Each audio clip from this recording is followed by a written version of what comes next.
Javier Ruiz no era el tipo de hombre que hacía preguntas. 40 años, 20 de oficio. Manos que contaban la historia sin necesidad de palabras, callos en las palmas que ya no dolían porque hacía tanto tiempo que estaban ahí que la piel los había aceptado como parte permanente del paisaje. Una espalda que crujía cada mañana al levantarse y que Javier ignoraba porque crujir no era razón suficiente para no trabajar. Albañil, Culiacán, Sinaloa. El tipo de hombre que llega a las 6 de la mañana, hace lo que le dicen que haga, lo hace bien y se va a su casa cuando termina. 20 años sin un solo problema, 20 años sin un solo cliente que se quejara de la calidad, sin un solo trabajo que tuviera que rehacer, sin un solo día que no supiera exactamente lo que hacía ahí. ¿Por qué lo hacía? Eso era lo que Javier sabía hacer, construir. Y había pocas cosas en el mundo que Javier Ruiz no pudiera construir. Muros de carga, techos de vigueta y bovedilla. Cisternas enterradas, escaleras de concreto armado, cimientos para casas que tenían que durar 50 años, bardas de 2 metros con vidrio en la parte superior, cuartos de servicio. Cuartos de máquinas, cuartos que no aparecían en ningún plano oficial, pero que el cliente necesitaba con una urgencia que no se explicaba, pero que tampoco necesitaba explicación. Javier había construido de todo y en Culiacán, en 20 años de oficio, había aprendido a leer a sus clientes con la misma precisión con que leía un plano de construcción. Sabía cuando un cliente quería una barda alta porque tenía miedo de los vecinos y cuando la quería alta porque tenía razones para no querer que lo vieran desde afuera. Sabía cuando un cuarto sin ventanas era para guardar maquinaria y cuando era para guardar otras cosas. Sabía cuando el precio que le ofrecían era el de un trabajo normal y cuando era el de un trabajo que requería discreción adicional. Y sabía, con la certeza acumulada de 20 años en Culiacán, a qué tipo de cliente pagaba el doble sin regatear y qué esperaba a cambio. El encargo de la hacienda llegó un lunes de octubre. Un hombre de traje que se presentó como licenciado Mendoza apareció en el taller que Javier tenía en el norte de la ciudad. Un taller pequeño con una oficina del tamaño de un closet y un patio donde guardaba materiales y herramientas. El licenciado Mendoza no tenía cara de licenciado. Tenía cara de hombre que usaba traje porque el trabajo del momento lo requería, no porque fuera su forma natural de estar en el mundo. Javier lo notó de inmediato. No dijo nada. El trabajo era en una hacienda a 30 kilómetros al sur de Culiacán. Una construcción grande, explicó Mendoza. Casco de hacienda de principios del siglo pasado que había sido remodelada varias veces. El trabajo consistía en construir una habitación adicional dentro de la estructura existente. Una habitación que no aparecería en ningún plano. Sin ventanas, con una puerta que desde afuera fuera indistinguible del muro. Javier escuchó las especificaciones: 4 por 5 metros, 3 metros de altura, paredes de bloc de 20 centímetros, losa de concreto armado, piso de cemento pulido, puerta de acero con sistema de cierre interior y exterior, ventilación. Un ducto de 15 centímetros que saliera al exterior por un punto que yo le voy a indicar, cubierto con una rejilla que desde afuera pareciera parte del sistema de ventilación general de la hacienda. Iluminación, 2 lámparas LED empotradas en la losa. Interruptor doble, contactos eléctricos en las 4 paredes. Javier hizo los cálculos mentales. Trabajo de 3 semanas. Material considerable. Mano de obra especializada porque meter una habitación nueva dentro de una estructura existente sin afectar la integridad del conjunto requería precisión, de la que no todo albañil tenía. ¿Cuánto?, preguntó. Mendoza dijo una cifra. Javier la escuchó sin cambiar la expresión. Era el triple de lo que él hubiera cobrado. Hay anticipo, 50% ahora. El resto cuando esté terminado a satisfacción. ¿Cuándo empezamos? Mañana. Javier asintió. No preguntó para qué era la habitación. No preguntó quién era el dueño de la hacienda. No preguntó por qué una habitación que no aparecía en los planos y que desde afuera era indistinguible del muro. Porque Javier Ruiz era el tipo de hombre que no hacía preguntas y porque en Culiacán, en 20 años de oficio, había aprendido que algunas respuestas eran más pesadas que él. Trabajo mismo. La hacienda era exactamente lo que Mendoza había descrito. Una construcción de principios del siglo pasado, muros de adobe cubiertos con mezcla de cemento en las remodelaciones posteriores. Techos de viga de madera y lámina de zinc. Un casco grande. 8 cuartos visibles desde el patio central, establos convertidos en bodegas. Un jardín descuidado que alguna vez había sido cuidado con esmero. Nadie vivía ahí. Eso era evidente, pero tampoco estaba abandonada. Las instalaciones eléctricas eran nuevas, el sistema de seguridad era moderno y había 2 hombres en la entrada, que saludaron a Javier el primer día con el mismo gesto que reconocía en otras obras donde había trabajado. El gesto de personas que cuidan un lugar sin explicar de qué lo cuidan. Javier descargó sus materiales. Ubicó el espacio donde iba la habitación, según las instrucciones de Mendoza. Una pared interior en el ala norte de la hacienda, detrás de lo que había sido una sala de estar y que ahora era un cuarto vacío. Empezó a trazar. El trabajo era técnicamente interesante. Meter una habitación de 4x5 dentro de una estructura existente sin tocar los cimientos ni la losa superior requería calcular con cuidado la distribución de cargas. Javier lo disfrutaba. Era el tipo de problema que hacía que el oficio valiera la pena. 3 semanas. Llegaba a las 7 de la mañana, trabajaba solo, tal como Mendoza había pedido. Almorzaba lo que su esposa Carmen le preparaba en la mañana. Se iba a las 5 de la tarde. Los hombres de la entrada lo dejaban entrar y salir, sin revisarlo. Nunca le preguntaron qué estaba construyendo. Nunca bajaron a ver el avance. Javier trabajó en silencio durante 3 semanas y cuando terminó, cuando los últimos detalles de la puerta de acero estaban calibrados y el ducto de ventilación conectado y el piso pulido a satisfacción, Javier llamó al número de Mendoza para avisar que el trabajo estaba listo. El teléfono sonó 6 veces. Nadie contestó. Javier esperó 1 hora. Llamó de nuevo. Lo mismo. Fue al cuarto donde había trabajado. A la habitación nueva que desde afuera era indistinguible del muro y que desde adentro olía a concreto fresco y a pintura nueva. En el centro del cuarto, sobre el piso de cemento pulido, que él mismo había terminado 2 días antes, había un maletín negro de cuero, del tipo que Javier había visto en películas, pero nunca en su vida real. Junto al maletín había una hoja de papel doblada. Javier recogió la hoja, la abrió. 4 líneas escritas a mano con letra apretada. Su trabajo está pagado aquí adentro. Más una gratificación por la calidad. Tómelo. No vuelva a esta hacienda. No hable con nadie de lo que construyó. Lo que existe aquí no existe. Usted nunca estuvo aquí. Javier dobló la hoja, la guardó en el bolsillo, miró el maletín, se agachó, lo abrió.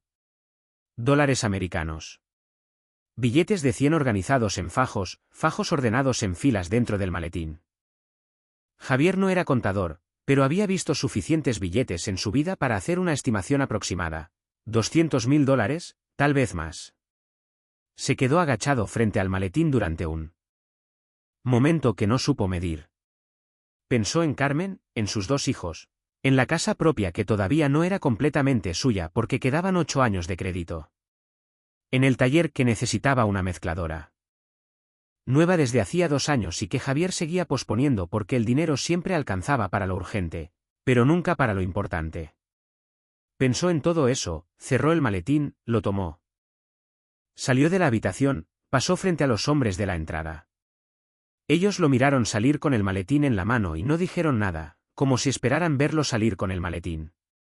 Javier cargó sus herramientas en la camioneta. Manejó de regreso a Culiacán. Esa noche, después de cenar, después de que sus hijos se fueron a dormir y Carmen estaba lavando los platos, Javier encendió la televisión. Y en las noticias de las 9 vio algo que le detuvo el aliento. Una operación de la Policía Federal en una hacienda al sur de Culiacán. Imágenes aéreas de un lugar que Javier reconoció de inmediato. El casco, el jardín descuidado, los establos convertidos en bodegas. ¿El detenido era el dueño de la hacienda? Un hombre de 50 años que las cámaras mostraron esposado siendo subido a una camioneta federal. Un hombre que los noticieros nombraron en voz alta y que Javier procesó con la lentitud de quien escucha algo que no esperaba escuchar. Operador financiero del cártel de Sinaloa. Javier apagó la televisión, miró hacia el pasillo que llevaba al cuarto de herramientas. El maletín estaba ahí, debajo de la cama de ese cuarto donde guardaba las cosas que no cabían en él. Taller, junto a las cajas de tornillos y los rollos de cable eléctrico y las herramientas que usaba menos seguido. $200.000 debajo de una cama en una colonia del norte de Culiacán. Javier pensó en la nota. Lo que existe aquí no existe. Usted nunca estuvo aquí. Mendoza lo había sabido desde el principio, que el operativo estaba planeado, que la hacienda iba a ser allanada.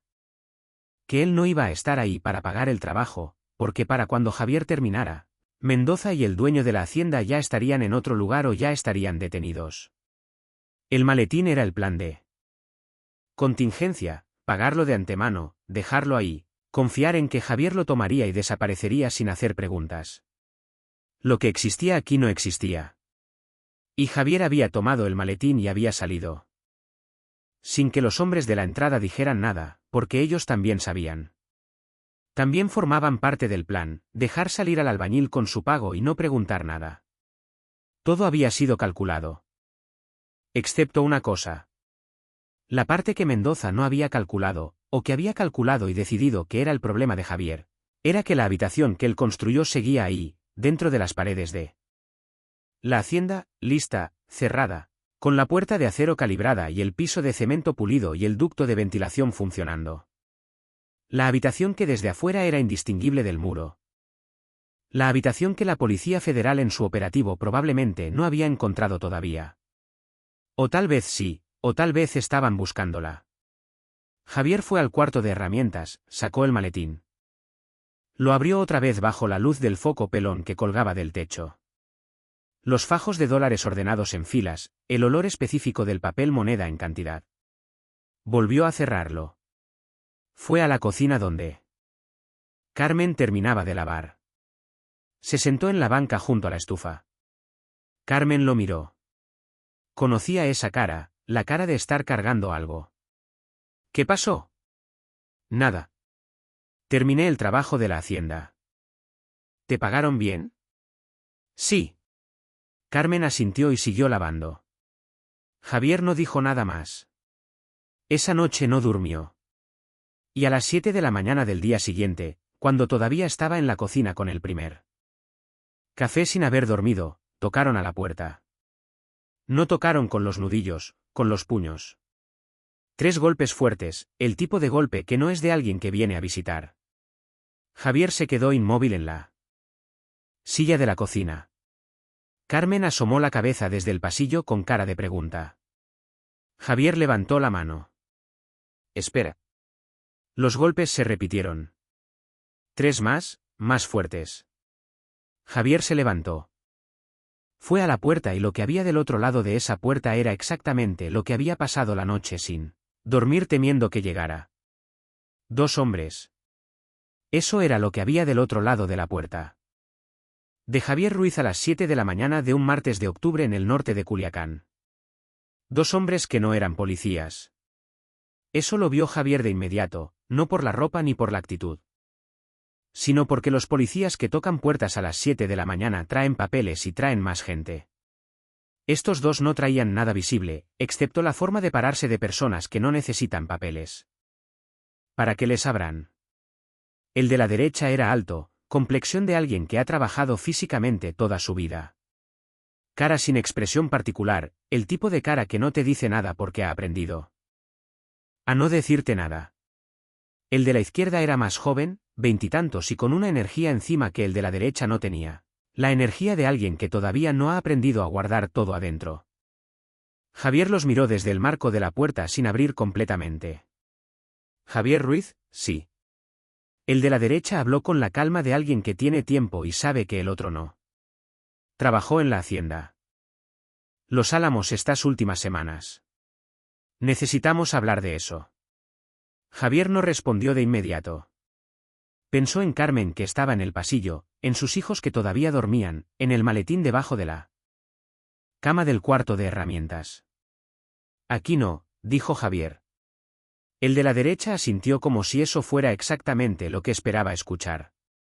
Hay una lonchería en Constitución y Obregón en 20 minutos. No era una pregunta. Javier cerró la puerta, fue al pasillo. Carmen estaba ahí con cara de haber escuchado todo. Voy a resolver un pendiente del trabajo. Regreso en 1 hora. Carmen lo miró con los ojos que Javier conocía desde hacía 17 años. Los ojos que decían que sabía que no era un pendiente normal y que iba a esperar la hora sin preguntar nada, pero que si pasaba más de 1 hora, empezaba a preguntar. Javier fue al cuarto de herramientas, sacó el maletín de debajo de la cama, lo puso sobre la cama. Lo miró durante un momento y entonces tomó una decisión que en retrospectiva fue la correcta, aunque en ese momento se sentía como lo contrario. Dejó el maletín ahí. Fue a la lonchería. Los dos hombres ya estaban en una mesa al fondo, sin menú, sin café, esperando. Javier se sentó. La mesera se acercó. El de la derecha pidió 3 cafés sin preguntarle a Javier qué quería. Habló directo. Lo que construyó en esa hacienda, necesitamos saber exactamente qué hay adentro. Dimensiones, accesos. Si hay conexiones con otras partes de la construcción que no son visibles desde afuera. ¿Para qué? El de la derecha lo miró. Para recuperar lo que es nuestro. ¿Qué es suyo? Lo que hay adentro de lo que usted construyó. Javier tomó el café que la mesera dejó en la mesa. Lo que hay adentro de lo que yo construí está ahora mismo rodeado de policías federales. Vi el operativo anoche en las noticias. El de la derecha no cambió la expresión. El operativo aseguró la hacienda, pero lo que buscaban no lo encontraron todavía. ¿Cómo sabe eso?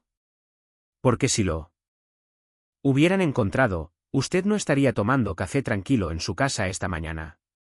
Estaría respondiendo preguntas en otro lugar. Javier procesó eso. Era lógico. Si la Policía Federal hubiera encontrado la habitación y lo que había dentro, habrían llegado a él. Era el último trabajador en esa hacienda. Su nombre estaba en algún registro. Mendoza lo había contratado y había papeles de por medio, aunque fueran papeles informales. El hecho de que hubieran llegado estos dos antes que la federal decía dos cosas: que estos dos tenían información de adentro del operativo y que la habitación todavía no había sido encontrada. ¿Qué hay adentro?, preguntó Javier. El de la derecha lo miró durante un momento. Decidió que la respuesta era parte del trato. Dinero, documentos y algo más que no. Le voy a describir todavía porque eso es parte de lo que necesitamos recuperar antes de que los federales lo encuentren. ¿Cuánto dinero? La pausa del hombre de la derecha fue suficientemente larga para que Javier entendiera que la cifra era considerable. Suficiente para que valga el riesgo que le estamos pidiendo que tome. ¿Qué riesgo exactamente? Volver a la hacienda, guiarnos hasta la habitación, abrirnos la puerta. Javier dejó el café en la mesa. Eso es meterse en un operativo federal activo. Sí. ¿Y el maletín que me dejaron como pago? El de la izquierda habló por primera vez con esa energía encima que tenía. Ese maletín no era su pago, era un adelanto para convencerlo de que éramos serios. Javier lo miró. Ustedes dejaron el maletín. El de la derecha intervino antes de que él joven dijera más. El maletín es suyo si coopera. Si no coopera, también vamos a necesitar que nos lo devuelva. Pero preferimos el primer escenario. Javier miró la mesa. Pensó, estos dos no eran del cártel de Sinaloa. Eso era evidente. El cártel de Sinaloa no necesitaba pedirle nada a Javier. El cártel tenía sus propios canales, sus propias personas, su propio acceso a la hacienda. Estos dos eran de otra organización.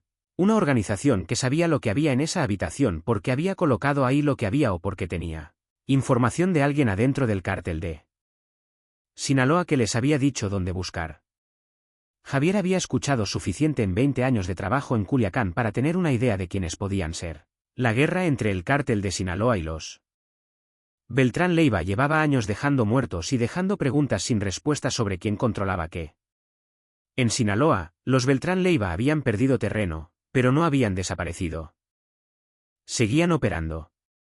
Seguían buscando puntos de presión contra el Chapo. Una habitación secreta en la hacienda de un operador financiero del cártel de Sinaloa, llena de lo que estos dos describían sin describir completamente, era exactamente ese tipo de punto de presión. ¿Qué garantía tengo de que si coopero no desaparezco después?, preguntó Javier. El de la derecha lo miró sin parpadear. Ninguna formal. Solo le puedo decir que usted no tiene ningún valor para nosotros más allá de abrirnos esa puerta. Después de eso puede seguir su vida. Es albañil, hace su trabajo. No le importa para ¿qué? Javier pensó en esa respuesta. Era honesta. En ese mundo, la honestidad de ese tipo era lo más cercano a una garantía que podía esperar. Necesito saber qué hay adentro exactamente antes de decidir. El de la derecha asintió como si esa también fuera la respuesta esperada. Hay 4 maletas grandes del tipo rígido, cada una con dinero en efectivo, dólares americanos. También hay una caja fuerte pequeña con documentos. Y hay algo más que no es dinero ni documentos. ¿Qué es? Una memoria USB con información que ciertas personas pagarían cantidades muy grandes por tener. ¿Qué tipo de información? El de la derecha tomó su café. El tipo de información que decide quién controla qué en Sinaloa durante los próximos 5 años. Javier miró el fondo de su taza. Pensó en Carmen, en sus hijos, en la mezcladora nueva que el taller necesitaba, en los 8 años de crédito que quedaban en la casa. Pensó en el maletín debajo de la cama. $200.000 que ahora él entendía que no eran un pago, eran una palanca. Una forma de asegurarse de que Javier no pudiera simplemente decir que no y seguir con su vida. Porque si decía que no, el maletín seguía siendo un problema.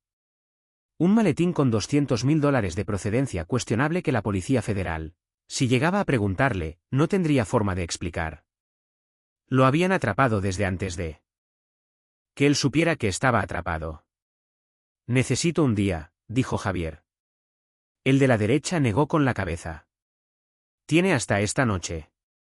El operativo tiene personas activas en la hacienda, pero los turnos de noche son menores.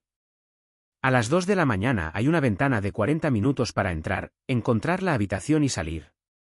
Para eso necesitamos que usted nos lleve directo. Sin rodeos. Usted la construyó, usted sabe exactamente dónde está y cómo se abre.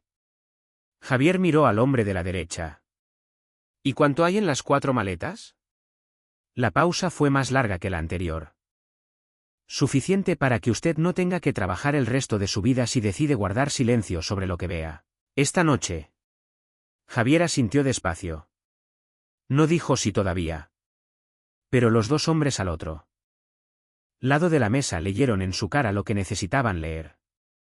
Se levantaron. El de la derecha dejó un número escrito en una servilleta.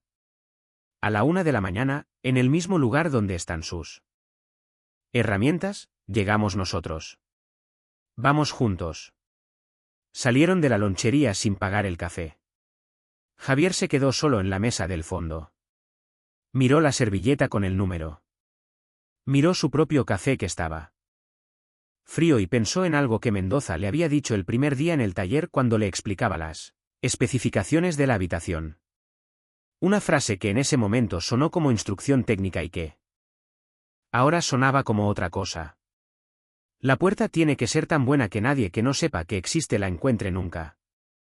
Nadie que no sepa que existe.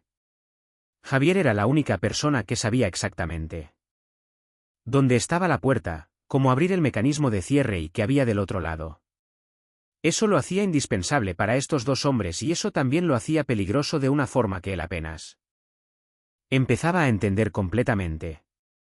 Pagó los 3 cafés, salió a la calle. El sol de Culiacán en la mañana, el ruido normal de una ciudad que no sabía nada de habitaciones secretas, ni de maletines.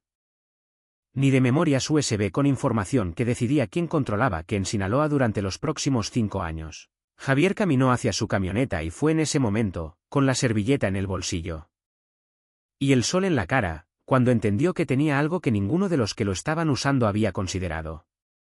Él había construido la habitación. Él conocía cada centímetro. Él sabía dónde estaba la puerta y cómo se abría, pero también sabía algo que ni Mendoza ni los dos hombres de la lonchería sabían, que había una segunda salida, una que él mismo había construido sin que nadie se lo pidiera. Una modificación pequeña que había hecho en el ducto de ventilación durante la segunda semana de trabajo, cuando todavía no sabía exactamente para qué era la habitación, pero cuando su instinto de 20 años le dijo que en ciertos trabajos siempre convenía tener una salida que nadie más conociera. Una salida que daba a un punto específico de la barda exterior de la hacienda. Un punto que desde adentro del operativo federal nadie había revisado todavía. O eso esperaba Javier. Volvió a su casa. Carmen estaba en la cocina cuando entró.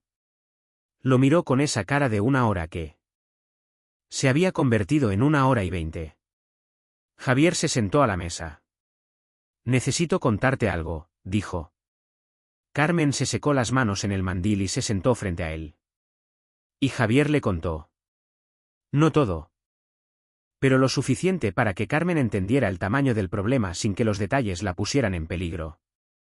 Si alguien le preguntaba después, le dijo que el trabajo de la hacienda había tenido complicaciones, que había personas que querían información de lo que había construido, que esa noche tenía que resolver eso.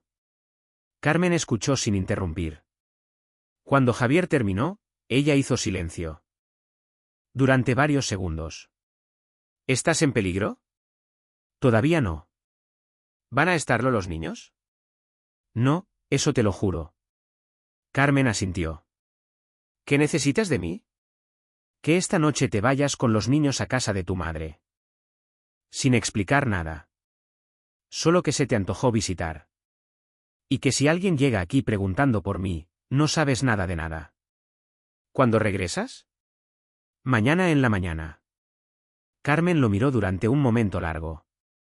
Y entonces se levantó, fue al pasillo y empezó a preparar la bolsa de los niños con la eficiencia silenciosa de alguien que lleva 17 años casada con un hombre que de vez en cuando trae problemas a casa y que ha aprendido que la mejor forma de ayudarlo es no complicar las cosas. Javier fue al cuarto de herramientas, sacó el maletín, lo abrió otra vez bajo la luz del foco pelón. Contó, $240,000 exactamente. Los volvió a ordenar, cerró el maletín, lo metió de vuelta debajo de la cama, pero esta vez cubierto con ropa vieja y cajas de herramientas encima. Después fue a su mesa de trabajo y sacó los planos que había dibujado durante las 3 semanas de construcción. Planos que Mendoza nunca le había pedido porque para ciertos trabajos los planos eran el tipo de evidencia que nadie quería que existiera. Pero Javier siempre hacía planos. Era parte de su proceso. Dibujaba lo que construía para verificar que todo estuviera bien antes de terminar. Estudió los planos durante 1 hora, la habitación, las paredes, la puerta principal con su mecanismo de cierre, el ducto de ventilación y la modificación que había hecho en la segunda semana. El ducto principal de ventilación salía por la pared norte de la hacienda a 2 metros del suelo, disfrazado como una salida de extracción más del sistema general. Pero Javier había añadido un codo de 90 grados en el punto donde el ducto pasaba más cerca de la barda exterior. Un codo que si se removía dejaba un espacio de 40 centímetros de diámetro que conectaba directamente con él. Exterior de la hacienda. 40 centímetros de diámetro, lo suficiente para pasar un brazo, lo suficiente para pasar documentos o una memoria USB, no lo suficiente para que una persona pasara por ahí, pero sí lo suficiente para lo que Javier estaba pensando. Pasó el resto del día esperando. Comió algo sin hambre. Vio a Carmen salir con los niños a las 4 de la tarde, los abrazó en la puerta, les dijo que mañana los iba a ver. Su hijo mayor, 11 años, lo miró con esa cara de niños que leen a sus padres mejor que los adultos. ¿Estás bien, papá? Sí, mijo, estoy bien. A las 10 de la noche, Javier se sentó en la sala oscura con un vaso de agua. Pensó en las 4 maletas. Suficiente para que usted no tenga que trabajar el resto de su vida, había dicho él. Hombre de la derecha. Javier no sabía cuánto era eso exactamente, pero con 4 maletas del tamaño que el hombre había descrito y con el antecedente del maletín de 240.000 que era. Solo el adelanto. La cifra era lo suficientemente grande para que su cerebro no pudiera procesarla en términos concretos. No era el dinero lo que lo tenía despierto, era la memoria USB. El tipo de información que decide quién controla qué en Sinaloa durante los próximos 5 años. Javier no era político, no era parte de ninguna organización, era albañil. Pero 20 años de trabajo. En Culiacán le habían dado una comprensión práctica de cómo funcionaba el poder en esa ciudad que ningún libro podía dar. El poder en Culiacán funcionaba con información. ¿Quién sabía qué de quién? ¿Quién tenía registros de qué operaciones? ¿Quién podía demostrar qué cosas que nadie quería que se demostraran? Una memoria USB con ese tipo de información era más valiosa que el dinero de las 4 maletas. Y los Beltrán Leiva, que era lo que Javier casi con certeza había concluido que eran los 2 hombres de la lonchería, querían esa USB específicamente, no el dinero. El dinero era secundario. La USB era el objetivo real. Javier pensó en eso durante una hora larga y entonces su teléfono vibró. Un mensaje del número de la servilleta. Cambio de plan. La ventana es a las 12, no a las 2. ¿Esté listo? Javier miró el mensaje. Medianoche. 2 horas menos de las que había calculado. Se levantó, fue al cuarto de herramientas, sacó lo que necesitaba. No herramientas de construcción. Solo 2 cosas, una linterna pequeña de bolsillo, la que usaba para trabajos en espacios sin luz, y una bolsa de tela negra del tipo que usaba para cargar herramientas pequeñas que ahora iba a usar. Para otra cosa. Se la metió en el bolsillo trasero del pantalón. A las 11:45 salió de su casa. La calle estaba tranquila, el barrio dormido, el cielo de Culiacán sin luna esa noche. Lo que era una ventaja y una desventaja al mismo tiempo.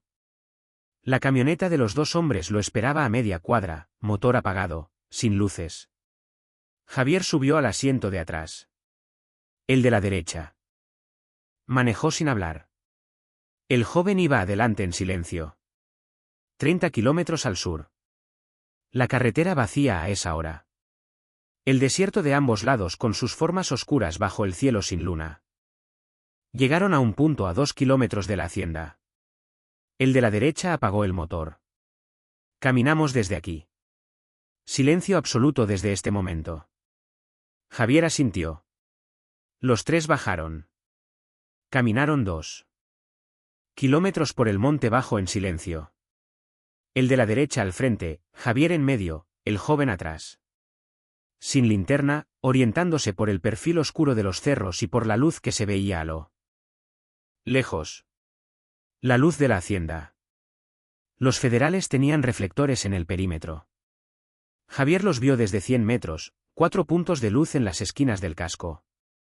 El de la derecha se detuvo. Señaló hacia la izquierda.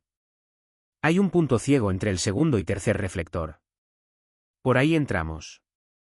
Javier miró. El hombre tenía razón.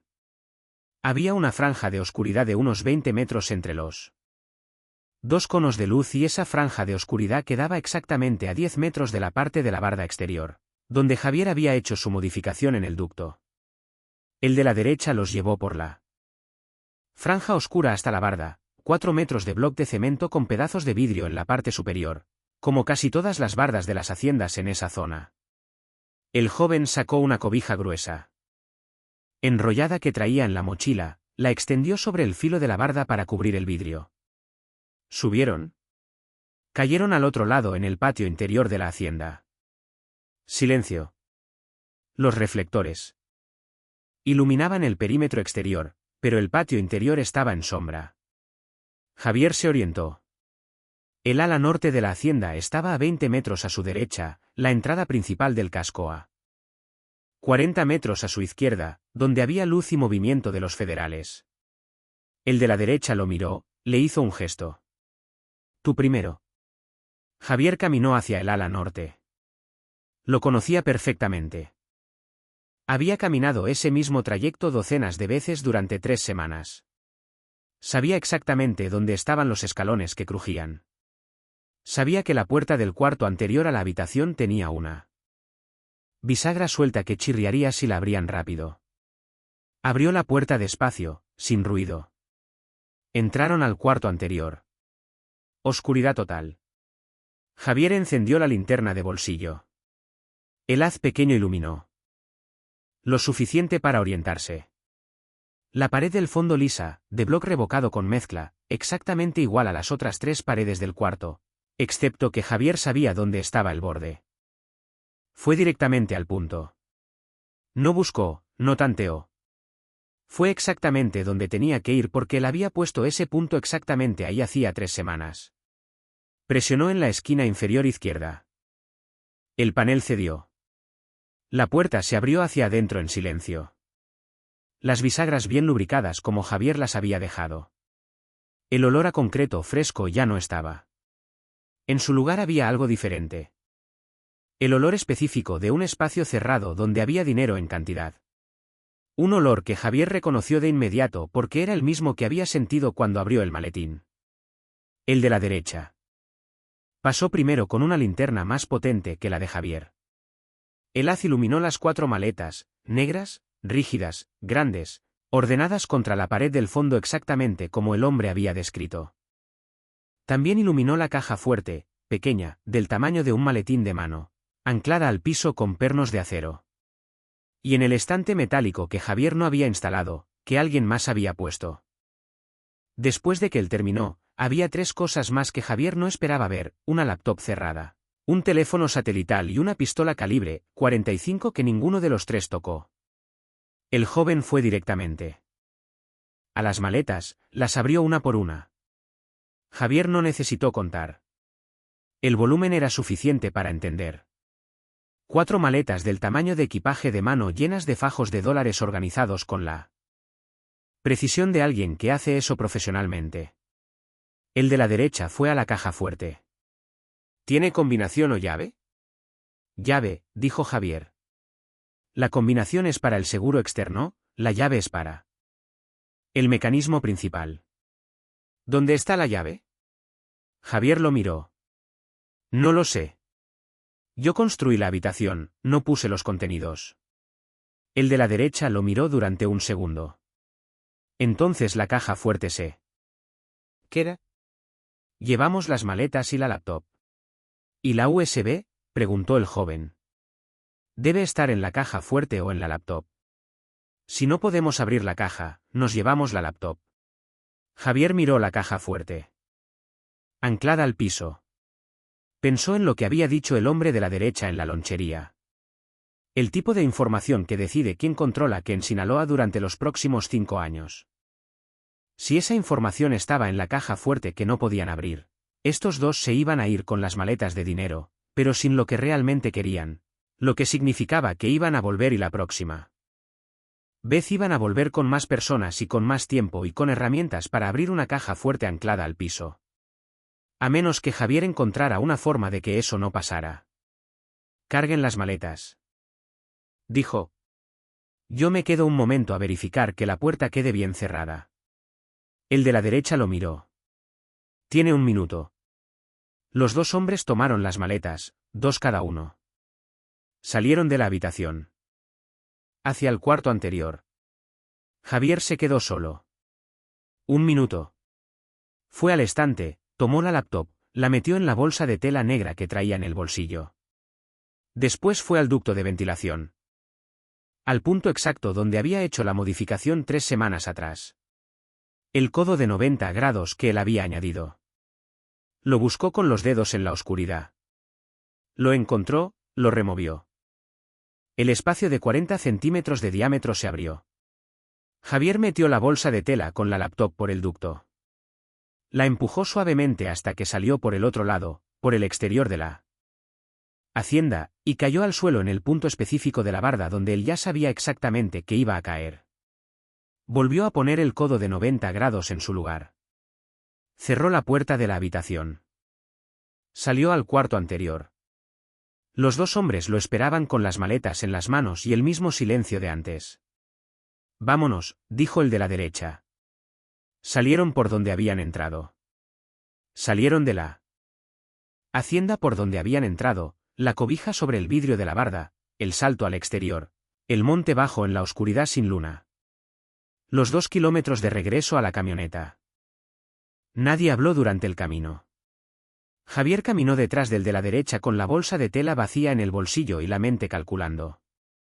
La laptop había salido por el ducto. Había caído al otro lado de la barda en el punto exacto donde él había calculado que caería, a 10 metros de la franja oscura entre los reflectores federales. Cuando saltaron la barda de regreso hacia afuera, Javier había aterrizado a unos 3 metros del punto donde la laptop debía estar en el suelo. 3 metros en la oscuridad, sin que ninguno de los dos hombres se diera cuenta. ¿En la camioneta? El de la derecha colocó las 4 maletas en la cajuela. El joven subió adelante. Javier en el asiento de atrás. Manejaron en silencio hacia Culiacán. A 2 kilómetros de la colonia de Javier. El de la derecha se detuvo. Aquí se baja. Javier bajó. La camioneta arrancó sin que nadie dijera nada más. Javier esperó en la banqueta hasta que las luces traseras desaparecieron. Entonces sacó su teléfono, llamó a un taxi. No fue a su casa. Fue de regreso a la hacienda. El taxista lo dejó a 3 kilómetros del lugar. Javier caminó el resto a pie, el mismo camino del monte bajo. El mismo silencio del desierto. A las 3 de la madrugada llegó a la barda exterior. Buscó en el suelo con la linterna de bolsillo apagada, solo con las manos, tanteando la tierra seca y las piedras. Y las ramas de los arbustos en el punto exacto donde había calculado. Tardó 4 minutos. La bolsa de tela negra estaba ahí, la laptop adentro, intacta. Javier la metió bajo su camisa. Caminó de regreso al camino principal. Tomó otro taxi. Llegó a su casa a las 4:20 de la mañana. La casa estaba vacía. Carmen y los niños en casa de la suegra. El silencio del lugar cuando no hay familia adentro, que es un silencio diferente al de cuando todos duermen. Javier se sentó en la mesa de la cocina con la laptop frente a él. La abrió. Pantalla de inicio sin contraseña. Lo que había dentro tardó varios minutos en procesarlo completamente. No era un solo archivo, era una estructura organizada con la precisión de alguien que maneja información sensible de forma profesional. Carpetas, subcarpetas, archivos con nombres en código que al principio no significaban nada, pero que empezaban a tomar sentido cuando Javier los abría uno por uno. La primera carpeta que abrió tenía registros de transacciones, transferencias bancarias entre cuentas en distintos países, montos que hacían que los $240.000 del maletín parecieran cambio suelto. La segunda carpeta tenía fotografías, no de paisajes ni de personas posando, fotografías tomadas con teleobjetivo. Reuniones, apretones de manos, personas sentadas en restaurantes y en oficinas y en estacionamientos, personas que Javier no reconocía en su mayoría, excepto por 3 caras. La primera era un hombre que aparecía en los noticieros regularmente, funcionario del gobierno del estado.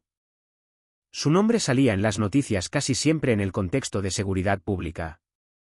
La segunda era un militar de alto rango, por las insignias que Javier reconocía vagamente, aunque no entendiera exactamente qué grado representaban. La tercera cara era la que lo hizo cerrar la laptop de golpe, porque esa tercera cara era alguien que Javier había visto en persona, no en televisión. No en los periódicos, en una de las obras donde había trabajado 2 años atrás. Un hombre que llegó a supervisar el trabajo y que Javier había asumido que era el dueño del terreno. Un hombre de unos 50 años, complexión media, con la costumbre de caminar despacio pero de hablar poco.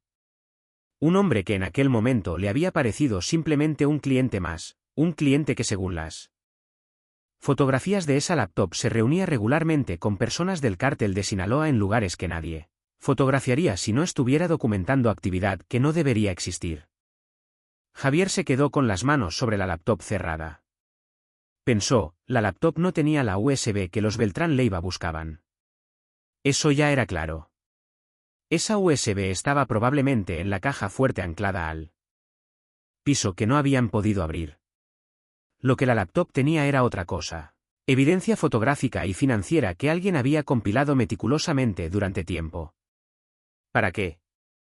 Para las mismas razones que cualquiera compila ese tipo de evidencia, para usarla como protección, como palanca, como moneda de cambio en un mundo donde la información bien documentada valía más que el dinero y a veces valía más que la vida. Javier volvió a abrir la laptop. Siguió explorando. En la última carpeta, la que tenía un nombre que parecía una fecha, encontró un documento de texto sin formato. Sin título, sin firma, solo texto. Lo leyó. Era una lista de instrucciones dirigidas a alguien identificado solo como el receptor. Instrucciones sobre qué hacer con el contenido de esa laptop si el autor no aparecía en un plazo de 30 días desde la fecha del documento. El documento tenía fecha de 2 semanas atrás, lo que significaba que el plazo era de 2 semanas más. Las instrucciones eran específicas: nombres de 3 periodistas, 2 en México, 1 en Estados Unidos, direcciones de correo electrónico. Una nota que decía que el receptor debía contactar a los 3 simultáneamente. No uno por uno, para asegurarse de que la información no pudiera ser suprimida por ningún canal individual. Javier releyó eso. El dueño de esa laptop había preparado un sistema de distribución de la información en caso de que algo le pasara. Y algo le había pasado. La operación federal, la detención. Y la persona designada como receptor no había llegado a recoger la laptop porque la laptop estaba en una habitación secreta que nadie había encontrado todavía, hasta que llegó Javier, un albañil que no era el receptor, que no tenía ninguna instrucción de qué hacer con eso. Que tenía en sus manos algo que 2 organizaciones criminales buscaban y que su dueño original quería que llegara a 3 periodistas en caso de emergencia. Javier cerró la laptop, fue al baño. Se lavó la cara con agua fría, se miró en el espejo, 40 años, 20 de oficio, manos que contaban la historia, una espalda que crujía cada mañana. ¿Y ahora esto? Volvió a la cocina. Se sentó frente a la laptop. Pensó en las 3 opciones que tenía. La primera era la más simple y la más peligrosa: buscar a los 2 hombres de la lonchería, decirles que tenía la laptop, negociar. Probablemente salir de esa conversación con dinero suficiente para resolver la vida de su familia para siempre. O no salir. La segunda opción era seguir las instrucciones del documento. Contactar a los 3 periodistas, enviar la información. Desaparecer de la historia como el receptor anónimo que en realidad no era el receptor.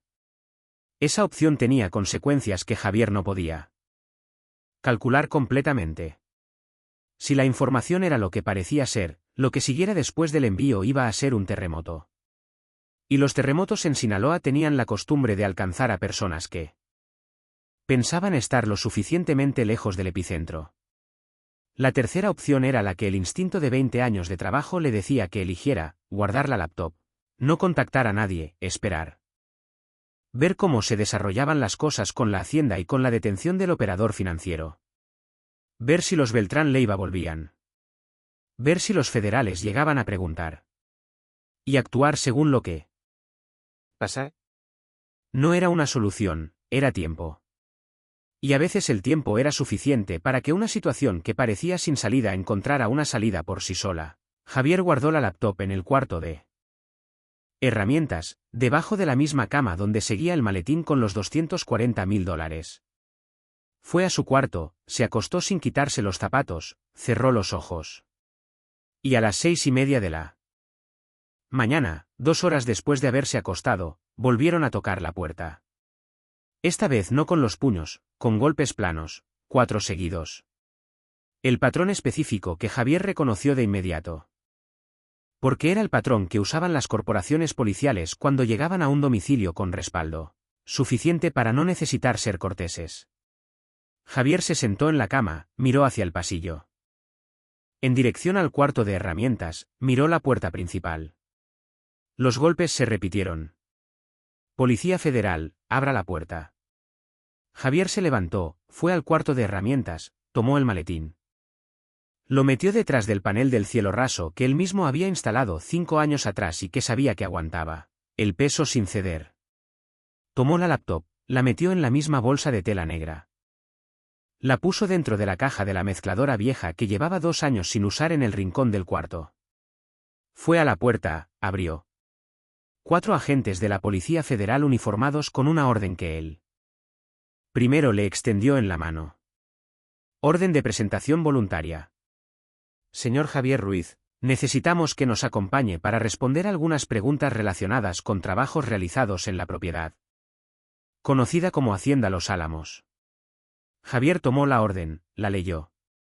Presentación voluntaria. No era una orden de aprehensión, no lo estaban deteniendo, lo estaban citando. ¿Puedo ir en mi propio vehículo? No, lo llevamos nosotros y lo traemos de vuelta. ¿Cuánto tiempo? El agente no respondió esa pregunta. Javier asintió. Cerró la puerta de su casa con llave. Subió a la camioneta federal. Y mientras se alejaba de su colonia hacia las oficinas de la Policía Federal, pensó en algo que el de la derecha de los Beltrán Leiva había dicho en la lonchería esa mañana. Usted no tiene ningún valor para nosotros más allá de abrirnos esa puerta. Lo habían dicho como garantía. Pero ahora Javier tenía la laptop, lo que significaba que su valor había cambiado completamente y que las personas que acababan de llevárselo no lo sabían todavía. La sala de interrogatorio de la Policía Federal en Culiacán era exactamente lo que Javier esperaba. Paredes blancas, mesa de metal, 2 sillas. Una cámara en el rincón superior derecho, un espejo que probablemente no era solo espejo. El agente que entró no era de los 4 uniformados, era un hombre de civil, 40 y tantos años. Cara de alguien que ha hecho esto muchas veces y que ya no necesita ponerse en posición antes de empezar. Se sentó frente a Javier sin presentarse. Señor Ruiz, usted realizó trabajos de construcción en la Hacienda Los Álamos durante las últimas 3 semanas. ¿Es correcto? Sí. ¿Quién lo contrató? Un hombre que se identificó como licenciado Mendoza. No sé su nombre completo. Me contactó en mi taller, trabajo de albañilería, especificaciones técnicas, precio acordado. ¿Tiene algún documento del contrato? No hay contrato escrito, pago en efectivo. Así trabajan muchos clientes. El agente asintió como si eso no fuera ninguna sorpresa. ¿Qué construyó exactamente en esa propiedad? Javier pensó en la respuesta antes de darla. No mucho tiempo, lo suficiente para que pareciera natural. Trabajos de remodelación interior, reparación de muros en el ala norte, aplicación de mezcla en paredes deterioradas, nivelación de pisos en 2 cuartos. El agente lo miró durante un momento. ¿Solo eso? Eso fue lo que me pidieron hacer. El agente abrió una carpeta, sacó una fotografía, la puso sobre la mesa frente a Javier. Era una imagen de la hacienda tomada desde arriba. Probablemente con dron. La imagen mostraba el casco completo con claridad. ¿Trabajó en algún área específica del ala norte? Javier miró la fotografía. En el sector este del ala norte había humedad en los muros. Raspé, apliqué impermeabilizante, revoqué mezcla nueva. Entré a todos los cuartos del ala norte. No todos, solo los que Mendoza me indicó. ¿Cuáles específicamente? Javier señaló en la fotografía 2 cuartos en el sector este, los que habían tenido menos trabajo, los que estaban más lejos de la habitación que él había construido. El agente anotó algo. Notó algo inusual durante su trabajo. ¿Inusual? ¿En qué sentido? Personas que no debían estar ahí, materiales que no correspondían a remodelación normal, actividad que le pareciera fuera del ordinario. Javier pensó. Había 2 hombres en la entrada todos los días. Eso me pareció mucha seguridad para una hacienda en remodelación, pero no pregunté. No es mi trabajo preguntar por qué los clientes tienen seguridad privada. El agente asintió. ¿Conoce al propietario de la hacienda? No, solo traté con Mendoza. ¿Reconoce este nombre? El agente escribió un nombre en una hoja y la deslizó sobre la mesa. Era el nombre del operador financiero que Javier había visto en las noticias. Javier lo leyó, lo miró un momento. Lo vi en las noticias anoche, el detenido. No lo conocía antes. ¿Nunca lo vio en la Hacienda durante sus semanas de trabajo? No. El agente lo miró durante varios segundos sin decir nada. Era el tipo de silencio que se usa para ver si la persona del otro lado llena el vacío con algo que no había planeado decir. Javier no llenó el vacío. El agente cerró la carpeta. Señor Ruiz, voy a ser directo con usted. Lo que se encontró en esa hacienda durante el operativo de anoche es parte de una investigación activa. El nombre de usted aparece en comunicaciones del propietario como contratista externo. Eso lo convierte en potencialmente relevante para nuestra investigación. No como sospechoso, como testigo. Javier asintió. Lo que eso significa es que podemos necesitar contactarlo de nuevo en los próximos días. Le pedimos que no salga de la ciudad sin avisarnos y que sí. ¿Recuerda algo relevante que no haya mencionado hoy? Nos llame directamente. El agente deslizó una tarjeta sobre la mesa. ¿Hay algo más que quiera agregar? Javier tomó la tarjeta, la miró. Pensó en la laptop, en la caja de la mezcladora vieja, en las fotografías, en la cara del hombre que había visto en una de sus obras 2 años atrás y que aparecía reuniéndose con personas del cártel. En el documento con instrucciones para 3 periodistas, en el plazo de 30 días que tenía ahora 2 semanas restantes, en el maletín con $240.000 detrás del panel del cielo raso. Pensó en Carmen y en sus hijos en casa de la suegra. No dijo nada más. El agente asintió. Lo llevamos de regreso. En la camioneta federal, de regreso a su colonia, Javier miró el tráfico de Culiacán en la mañana. La ciudad funcionando con su ritmo normal. Personas que iban al trabajo, niños en uniformes camino a la escuela, vendedores de jugos en las esquinas. Todos viviendo una versión de Culiacán que no incluía laptops con evidencia de corrupción, ni maletines con $240.000, ni habitaciones secretas dentro de haciendas de operadores financieros del narcotráfico. Javier llegó a su casa. Bajó de la camioneta federal sin decir nada. Entró, fue directamente al cuarto de herramientas, sacó la laptop, la abrió. Buscó la carpeta con las instrucciones. El documento, los 3 nombres de periodistas, las 2 direcciones de correo en México y la de Estados Unidos. Las leyó 3 veces.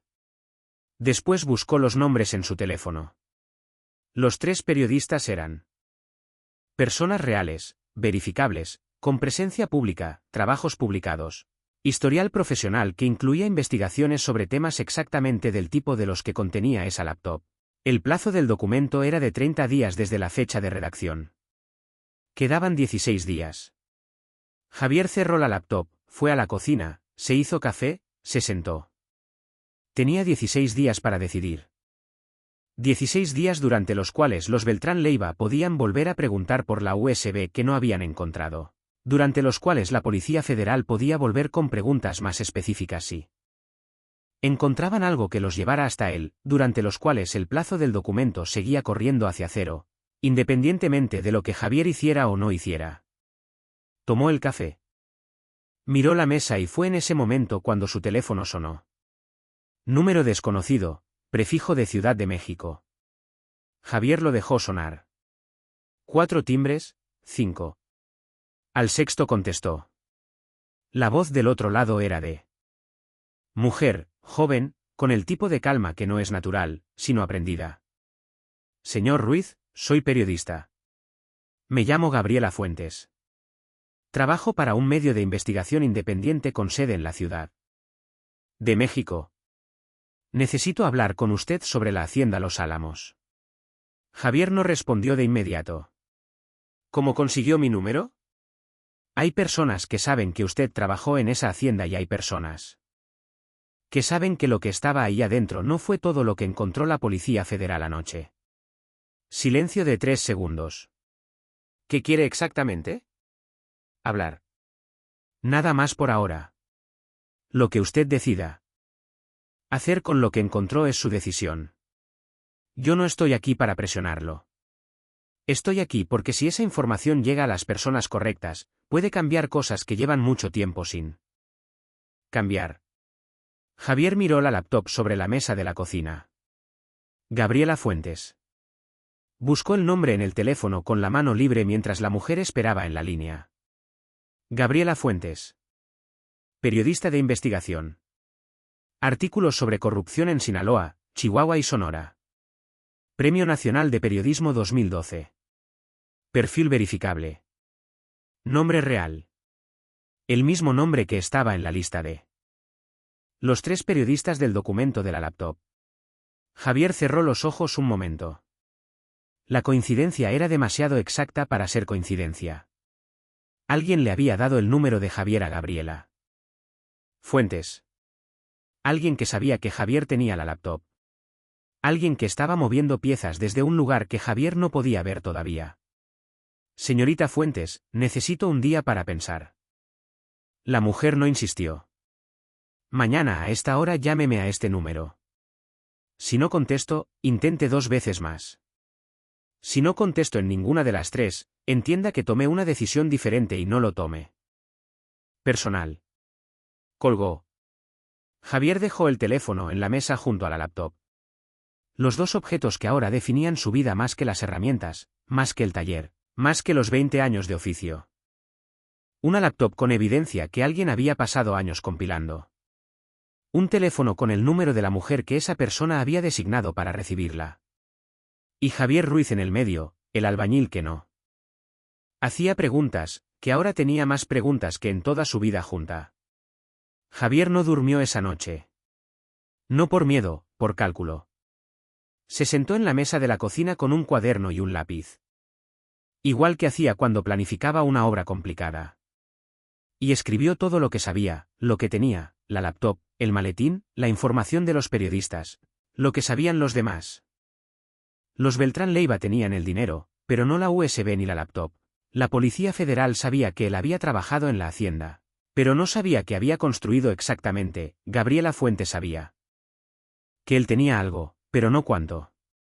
Lo que nadie sabía todavía, que la habitación seguía sin ser descubierta por los federales, que el documento de instrucciones tenía 16 días restantes. Que Javier había sacado la laptop antes de que los Beltrán Leiva pudieran tomarla. Escribió todo eso, lo miró durante un tiempo largo y entonces dibujó lo que siempre dibujaba cuando tenía un problema técnico complejo, un plano. No de una construcción, de la situación. Cajas con nombres, flechas que indicaban qué quería cada quien y qué tenía cada quien, las intersecciones donde los intereses se cruzaban. Cuando terminó, el plano le dijo algo que su cabeza había estado evitando decirle directamente. La única posición con valor real era la de Gabriela Fuentes. No los Beltrán Leiva, que tenían el dinero pero querían más. No la Policía Federal, que tenía la Hacienda pero no lo más importante. No el cártel de Sinaloa, cuyo operador financiero estaba detenido y cuya información estaba dispersa. Gabriela Fuentes era la única que, si recibía la información correctamente y la publicaba antes de que cualquiera pudiera suprimirla, convertía todo ese contenido en algo que ya no podía ser recuperado ni destruido. Información publicada no se puede despublicar. Javier arrancó la hoja del cuaderno, la quemó en el fregadero, recogió la ceniza con agua. Fue a dormir 3 horas. A las 9 de la mañana llamó al número de Gabriela Fuentes. Contestó al segundo timbre. Señor Ruiz. Sí, quiero reunirme hoy. En un lugar que yo elija. Pausa breve. De acuerdo. ¿Dónde? Hay una ferretería en Insurgentes y Universitaria. En el estacionamiento.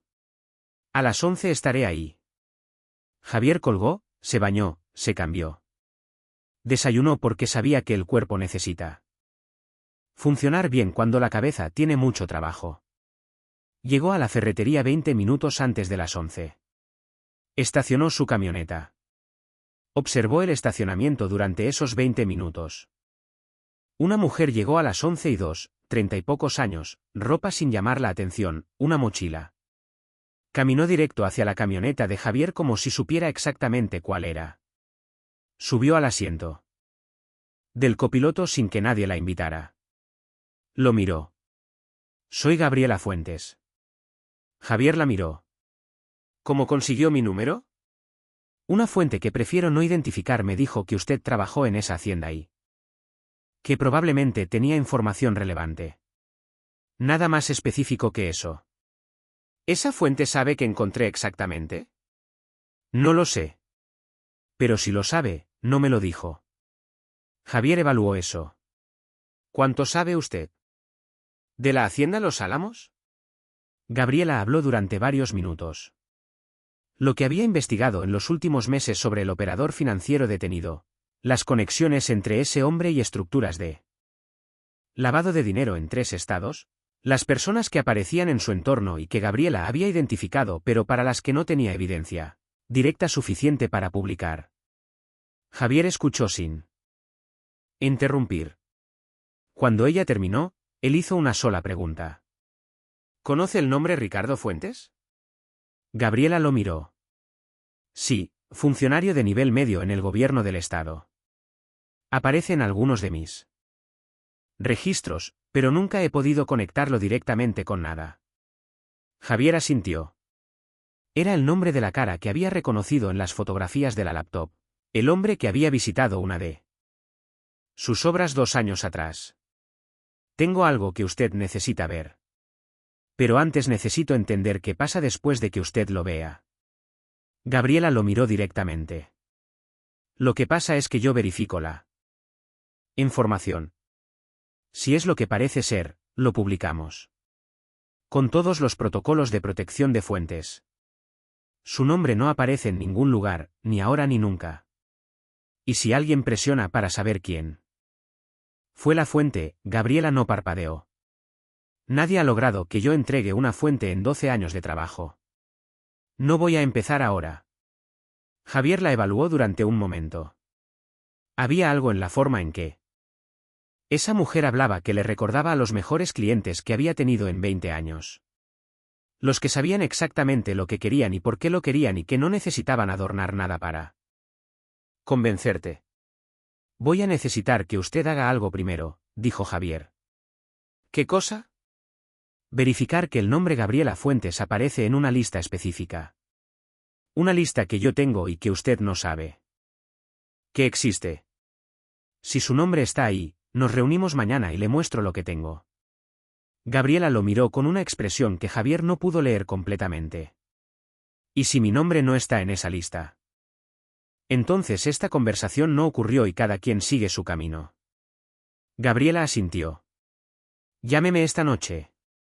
Bajó de la camioneta, caminó hacia su vehículo sin voltear. Javier la observó salir del estacionamiento. Encendió su camioneta y en ese momento, justo cuando iba a arrancar, su teléfono vibró. Mensaje. El número de la servilleta. El de la derecha de los Beltrán Leiva. Necesitamos hablar. Esta tarde. Mismo lugar. Javier miró el mensaje durante varios segundos. Los Beltrán Leiva habían encontrado las maletas de dinero, pero no la USB. Ya habían revisado la laptop de la hacienda y no estaba. Habían llegado a la conclusión correcta, Javier tenía lo que buscaban. Escribió una respuesta corta. A las 4. Llegó a la lonchería 15 minutos antes. Esta vez se sentó de frente a la puerta. Los 2 hombres llegaron puntuales. El de la derecha con la misma calma de siempre. El joven con la misma energía encima. Se sentaron. La mesera se acercó.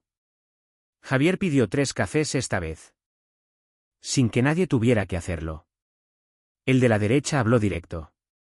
La laptop no estaba en la habitación. ¿La tiene usted? Javier tomó su café. ¿Qué vale para ustedes? El de la derecha lo miró. Ya tiene $240.000 nuestros.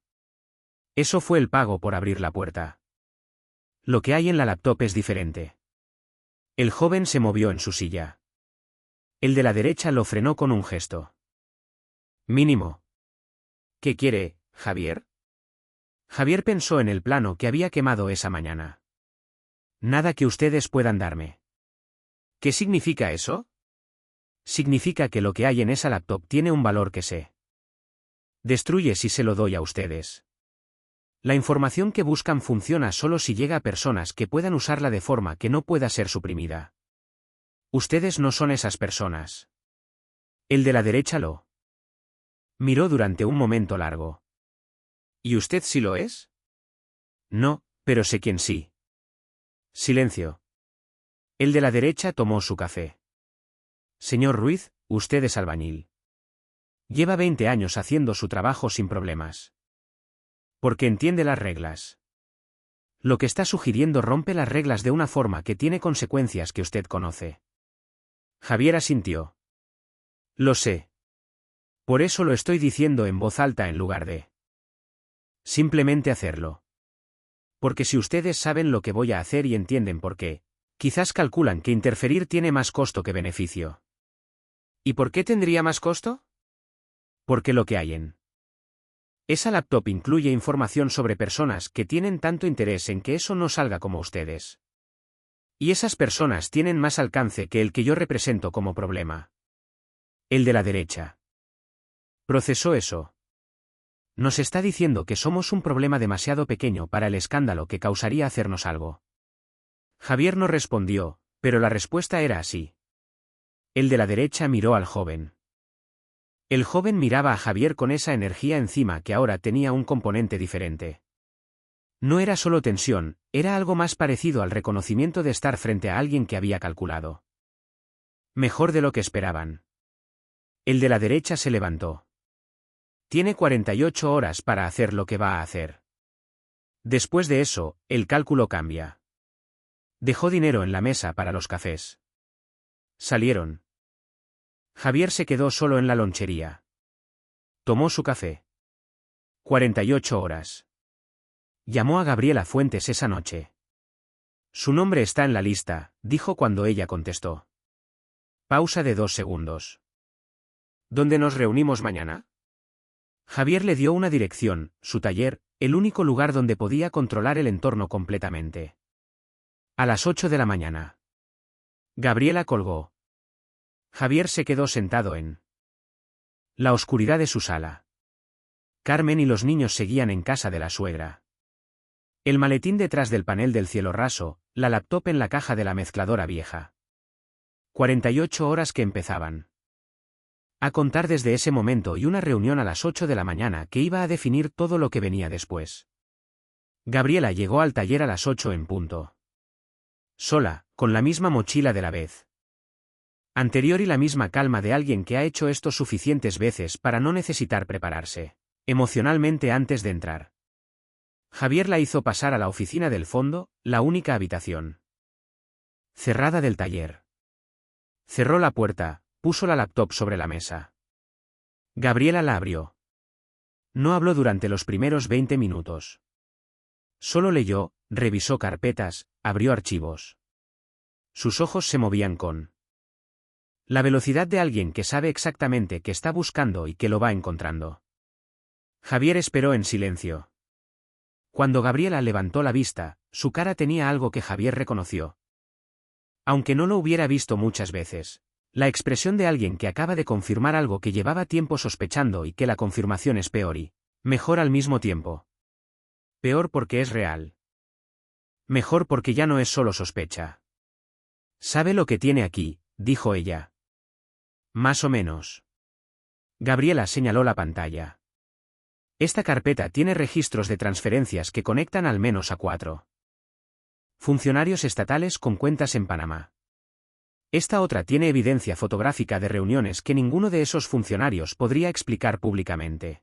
Y este documento, el que tiene las instrucciones para periodistas, fue redactado por el mismo hombre que está detenido.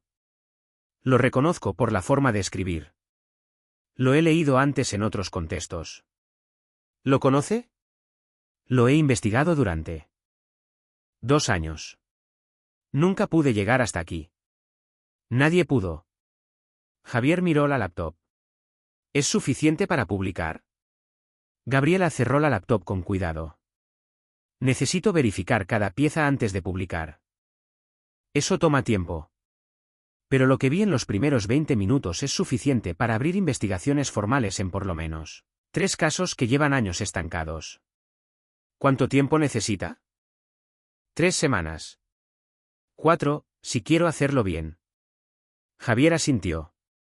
Tiene 48 horas desde anoche. Después de eso, hay personas que van a buscar activamente esta información. Gabriela lo miró.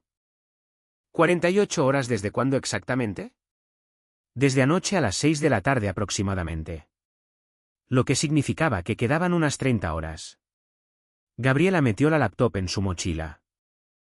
Voy a necesitar copiar todo antes de que eso pase.